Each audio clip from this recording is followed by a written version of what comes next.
Pop star Britney Spears has reportedly checked into rehab for substance abuse. In rehab, getting help in her battle against drugs and alcohol. Britney Spears is in rehab again, but nobody is telling you the real story. She was the biggest pop star on the planet. She sold over 150 million records worldwide. She packed stadiums for decades. And on the night of March 4th, 2026, she was handcuffed on the side of a California highway, alone, in a black BMW, swerving at high speed. Northbound 101 from Rancho Road, a black BMW sedan, in and out of lanes and near TC, now speeding. And when police searched that car, they found something that has never been officially identified, an unknown substance. And to this day, nobody has told you what it was. This is the story of Britney Spears, not the version they want you to believe, the real version, with the loopholes, the unanswered questions, the things that don't add up, and a woman who, for her entire life, has never truly been free. Stay with me, because this story gets darker before it gets better. Let's go back to the beginning, because to understand what happened on March 4th, 2026, you need to understand who Britney Spears really is and what was done to her. She was born in Mississippi in 1981. By age 11, she was on the Mickey Mouse Club. By age 16, she was recording her debut album. And in 1999, at just 17 years old, Baby One More Time exploded globally. Overnight, she became the most famous teenager on Earth, the Princess of Pop, the girl who could do no wrong. But here is question number one that nobody asked at the time. Who was protecting her? She was a 17-year-old girl being photographed in bras and shorts for Rolling Stone magazine. She was performing in front of millions every night. She had no normal childhood, no real education, and no protection from an industry that was already deciding exactly how to package and sell her. And nobody, not her label, not her management, not her family, stepped in and said, "This child needs boundaries." Fast forward to 2004. Britney marries Kevin Federline, has two sons, Sean Preston and Jaden James. And then the marriage falls apart. She files for divorce in 2006, and that is when everything starts to unravel in the most public, brutal, and heartbreaking way possible.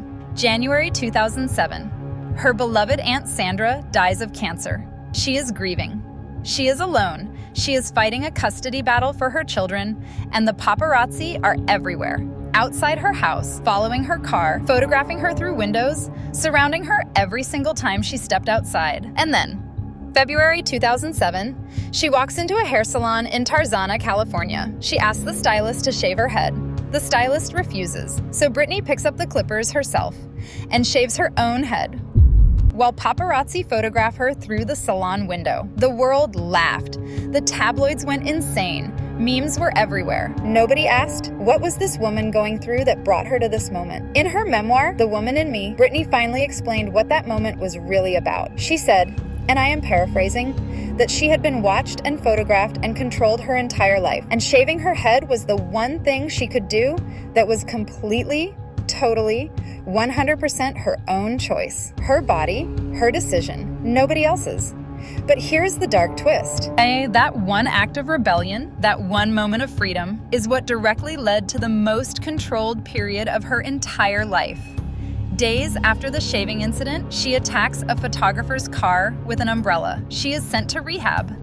She lasts less than 24 hours and leaves. In January 2008, she locks herself in a bathroom with her son Jaden and refuses to hand the children to Kevin Federline. Police are called. She is placed on a psychiatric hold, what is called a 5150, and taken to a hospital against her will. And 1 month later, her father, Jamie Spears, files for a conservatorship, and a judge grants it. Now, here is where this story gets very disturbing. And here is unanswered question number 2. A conservatorship is a legal arrangement meant for people who literally cannot function. Elderly people with dementia, people in comas, people with severe disabilities. It gives another person complete legal control over every decision of your life, your money, where you live, who you can see, what medication you take, everything. Britney Spears, A fully functioning adult woman, a Grammy-winning performer, a mother of 2, was placed under this arrangement, and it lasted 13 years. 13 years. During those 13 years,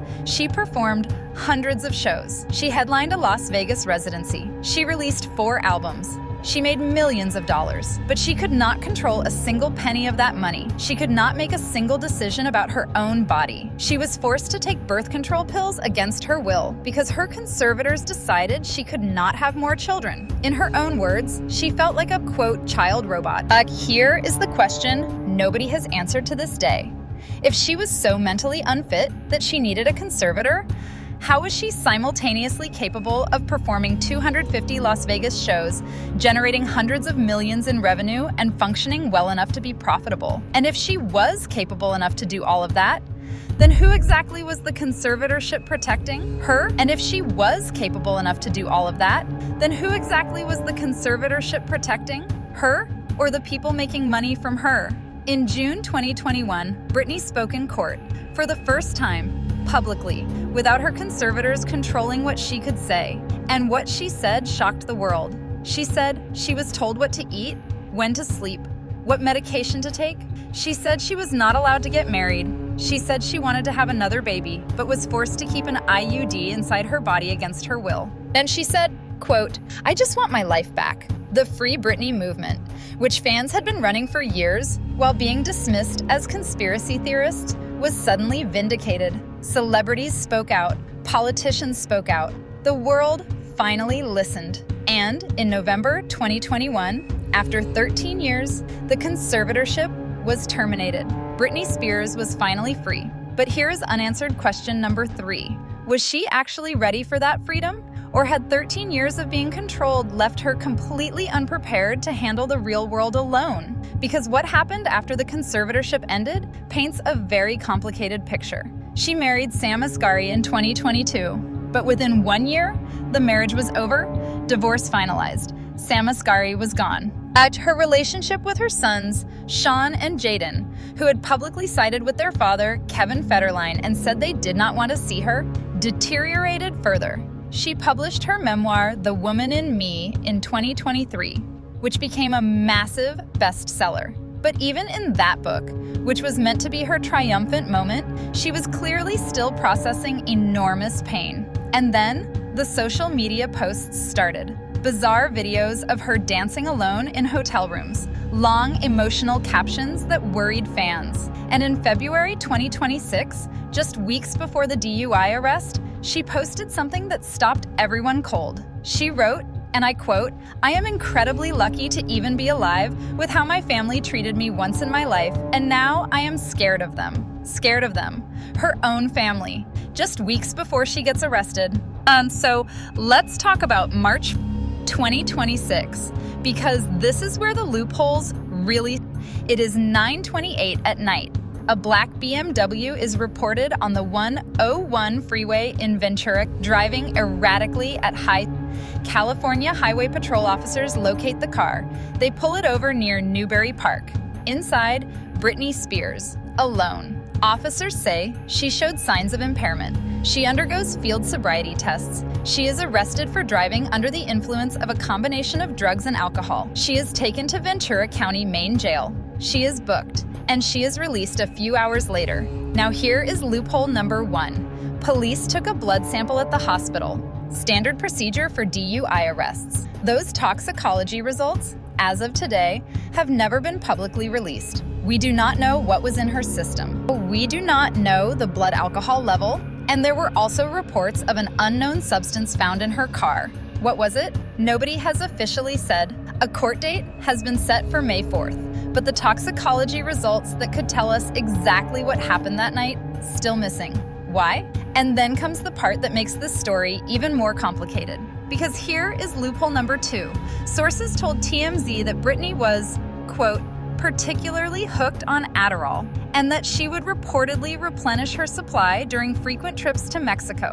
Let that sink in. A 44-year-old woman who spent 13 years being forced to take medication she did not choose, now reportedly dependent on a substance she was getting from another country. Is this a woman who made bad choices? Yeah, or is this a woman whose relationship with substances was fundamentally damaged by years of being medicated without her consent? Now, here is where this story takes an unexpected and genuinely emotional turn. Her sons, Sean Preston and Darson, now 20 years old, and Jaden James, now 19. These are the same boys who years ago publicly said they did not want a relationship with their mother. The same boys whose father, Kevin Federline, gave media interviews criticizing Britney. The same boys Britney wrote about in heartbreaking social media posts saying she always pleaded and screamed to have a life with her kids. According to multiple sources, after the DUI arrest, those boys showed up for their mother. Sean Preston reportedly changed his Instagram handle, swapping his father's surname, Federline, for his mother's name, Spears. And then, sources told IB Times, the two boys sat their mother down for a tearful intervention. They reportedly told her, "We need you healthy. We need you to stay alive for us." And Britney, for the first time, listened. On April 12, 2026, Britney Spears voluntarily checked herself into a rehabilitation facility. Her representative confirmed it. Sources described it as an open-ended program focused on her long-term mental health. Not 30 days, not a quick fix before the court date, indefinite. And yes, one source was honest enough to say, she knows strategically this will look good in front of the judge. Her court date is May 4th, and showing up having voluntarily entered rehab, that matters in a DUI case. But here's the thing, does that make it fake? Does it matter why she went, if going is what saves her life? And Sam Asghari, her ex-husband, appeared on Piers Morgan's show and said he hoped the press would give her the privacy she needs. He compared the media's treatment of Britney to the oppression of women in Iran. Strong words, but also a man who divorced her and walked away. So why is he speaking on her behalf now? Now let me give you the loopholes and unanswered questions all in one place, because this is what the media is not talking about. Number 1, the toxicology results from her blood test on the night of March 4th have never been released. What exactly was in her system? Number 2, what was the unknown substance found in her car? Why has nobody officially identified it? Number 3, in February 2026, legal documents showed that Britney had signed away the ownership of her music catalog to a company called Primary Wave, just weeks before her DUI arrest. Why was she selling her catalog? Was she in financial trouble? And who advised her to do it? Number 4, her family. Her father, Jamie, who controlled her for 13 years. Her mother, Lynn. Her sister, Jamie Lynn, who wrote a memoir Britney felt was designed to profit from her pain. None of them have said a single meaningful word publicly since this arrest. Where are they? Number 5, Britney wrote in February 2026 that she was scared of her family. Then weeks later, she gets arrested. Then her sons intervene. Then she enters indefinite rehab. What happened in those weeks between February and March that we do not know about? And now, here is what we do know for certain. Britney Spears is 44 years old. She has been in the public eye since she was 11. She was sexualized by an industry before she was old enough to vote. She was controlled by a legal system for 13 years. She was separated from her children. She has been through a very public breakdown.